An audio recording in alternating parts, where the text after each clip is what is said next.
after a trip to Japan where Trump signed a massive new deal with Japan, which is bringing the quote-unquote golden age. Trump is in South Korea attending the APEC summit. Please listen in for his opening remarks. I'm thrilled to be back with so many visionary innovators and titans of industry, the most brilliant in the world, actually. So many different locations, and they come from all over, but this is a very special country that I'm in, and the business leaders here at APEC are really fantastic. So many friends, and I want to thank our host at this important summit, President Lee of South Korea. He's a terrific person, and I'm going to be meeting with him this afternoon, and I look forward to that very much.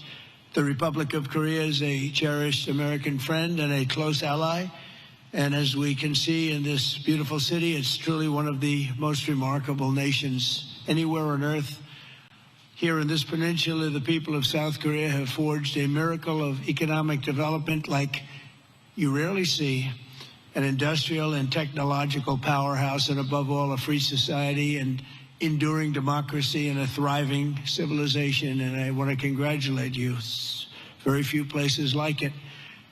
The entire world should be inspired by all that you have achieved, and they study you, and they do so much to understand what you've done, but most of them don't get it, and that's probably good for you. Keep it this way.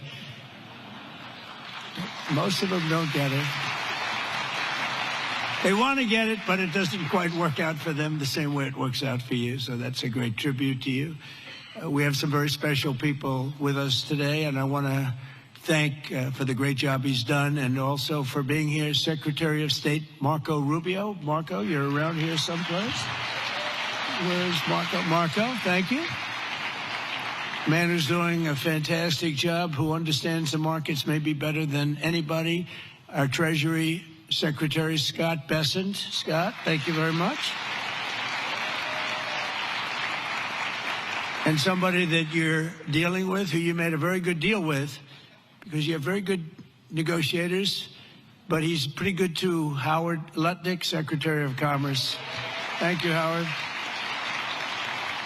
U.S. Trade Representative, Ambassador Jameson Greer, is a fantastic person. And your career's Minister of Trade, Industry, and Resources, Mr. Jung Kwan Kim, who's an incredible man, actually. My people say he's very tough, however. We wish we had somebody of a little bit lesser caliber, but they decided not to do that. And so many other distinguished guests are here, so I just want to thank you very much. It's an incredible room. It's a beautiful room, by the way. All those beautiful people up there, so high up. This place is packed. Thank you. Look at that, we're waving. Thank you very much. But as you know, APEC unites Pacific nations around our growing economies and promoting our shared interests. And today I come with exciting news from one of the largest Pacific nations. We'll call ourselves a Pacific nation, but one of the largest of them all, the United States of America. I'm pleased to report to you that this afternoon, after 4 years of weakness, disaster, really decline, America is back, and it's back stronger than ever before. We're doing numbers that nobody's ever seen before. We're the hottest country in the world, actually, and I say that with other countries represented, and they admit it. But I do say it very proudly. 1 year ago, our country was in very, very serious trouble. Some people thought our country was dead. Now we're literally the sort of an inspiration to a lot of other countries. We are indeed, I use the term hottest country, but we're the hottest country anywhere in the world by far. The United States is blessed with right now, the strongest economy, the strongest borders. This all happened over the last 9 months. The strongest military, the strongest friendships, and the strongest spirit of any nation on the face of the earth. This is a golden age in a short period of time. I knew we could do it. I didn't know we were going to do it this quickly. It's a little bit more than 9 months. So in less than 1 year, we've secured commitments for over $18 trillion of new investments. As an example, the previous administration, in 4 years, they did less than $1 trillion. I think much less, actually, and hurt our country very badly. Who would have known?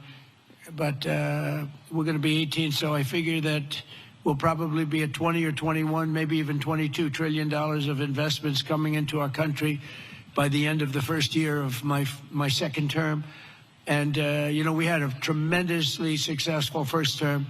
We had the strongest economy in history for our country, strongest we ever had. But this is, I think, blowing it away. We have great policy. We have some very good things happening. The stock market, as you know, is set 45 all-time highs since in a period of, it's pretty good, in a period of 9 months, breaking new records week after week, including one just yesterday. We set the record GDP growth in the second quarter, and that's with all of the things that we're doing. When they are built in a year and 2 years, we're going to go through the roof. I mean, we're going to see numbers that I don't think have ever been seen before. But even during this period of a little bit of a period of transition, you could go, because I think we're in an economic revolution in America.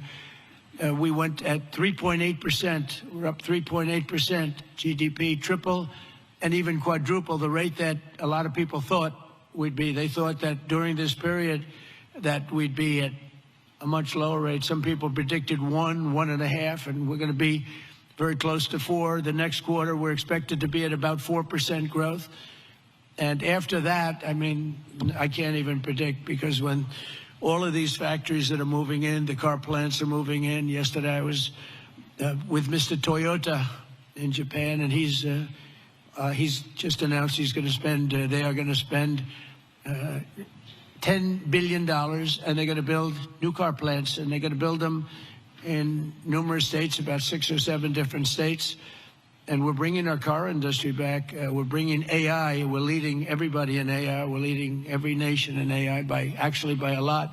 In 9 months, we've lifted over 600,000 Americans off food stamps. Wages for workers are rising at the fastest pace in more than 60 years. And meanwhile, energy prices are down.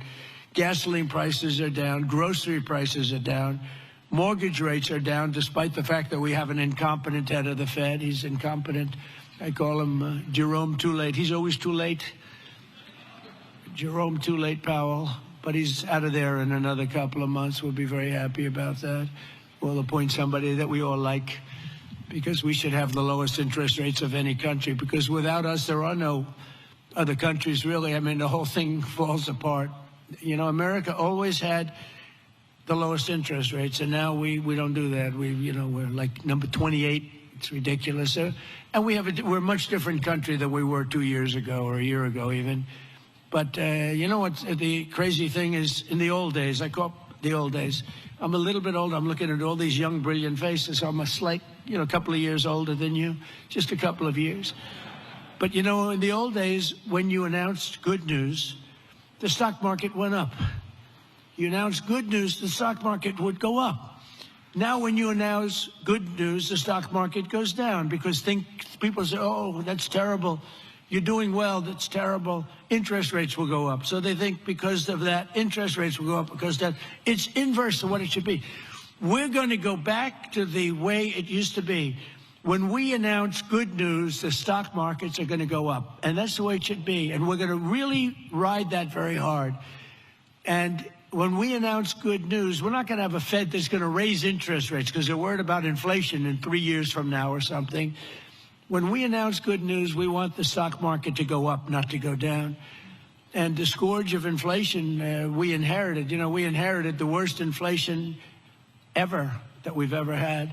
I inherited from incompetent people, and now we're down to a very low rate of inflation, 2.7%, and it's going to be a little bit lower than that. It's almost a perfect number. Believe it or not, you don't want to have zero. You want to have like 1% to 2%, and we're very close to that number. But we had inflation the worst in the history of our country.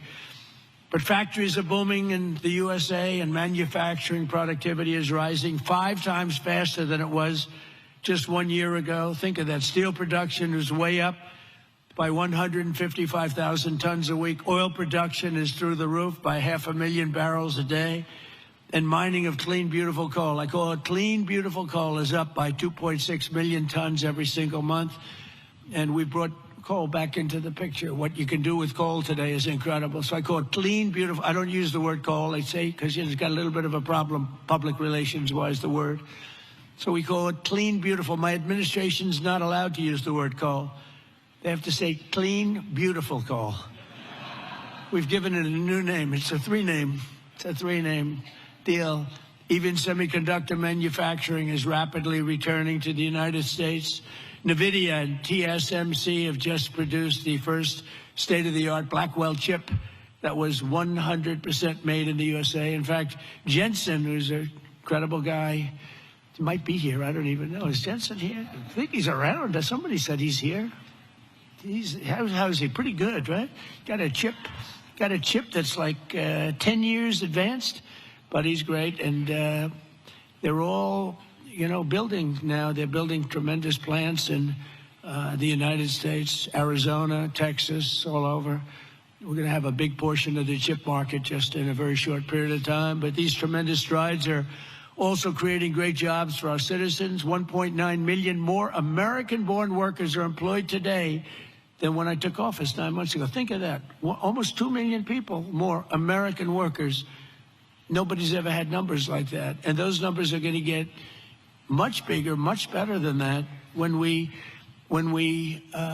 open these plants that are being built all over, the AI plants. I've never seen plants this big. I built shopping centers. I built a lot of things, but if you spend $250, $300 million, you can build a big shopping center. These people are spending $50 billion to build a building.